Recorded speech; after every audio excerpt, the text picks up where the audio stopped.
When is plantar fasciitis not plantar fasciitis, even when the x-ray says it is? Yesterday, I have a consultation with a woman who is really working on her overall health and wellness, but specifically her gut health and her hormone balance as she makes the transition into perimenopause. And we had an appointment back in April. This is a 6-month one-time follow-up. And the thing that she says to me is there's a lot that's happened since the last time we spoke. And I'm like, oh, tell me about that. And she's like, well, I have this severe plantar fasciitis, but nothing touches it. And I was like, really? Like nothing's touching it? And she said, I even had a cortisone injection that lasted for about 4 days. And then it went back to being worse again. And it's not helping. And I can't get out of bed in the mornings because it's so painful. But not only that, it is painful throughout the day at different points in time of the day. And I was like when you're going from sitting to standing? And she's like, no, other times, like if I've been to pick something up, that kind of thing. And I say, okay, well, what else has happened since the last time we talked? And she's like, oh, I found out that I don't have a pituitary gland. And I'm like, okay, how'd you find that out? And she's like, well, I was in a motor vehicle accident in July.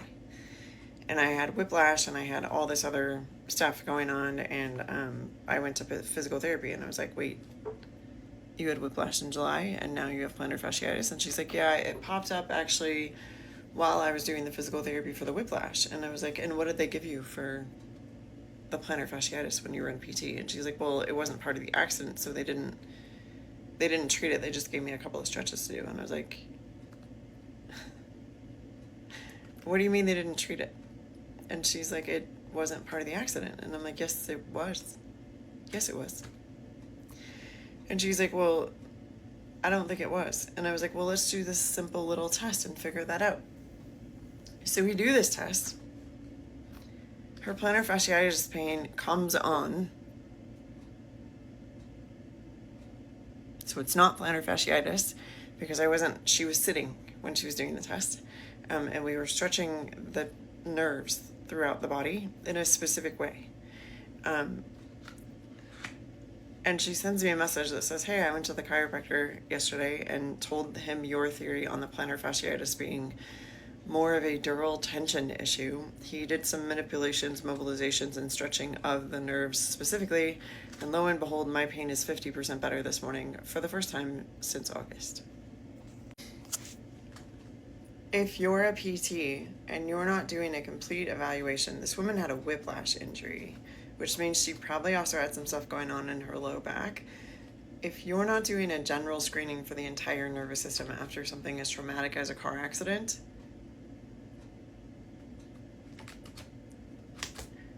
maybe you should consider a different career, because a basic screening was warranted and it wasn't done. Her plantar fasciitis pain wasn't plantar fasciitis. It was coming from the neck. Another really common injury that gets misdiagnosed and surgery gets done all the time, carpal tunnel. Same thing. If we can recreate the symptoms from the neck, it is not the carpal tunnel. We need to fully evaluate every client that walks through our door, because they could then become a chronic pain patient if we don't.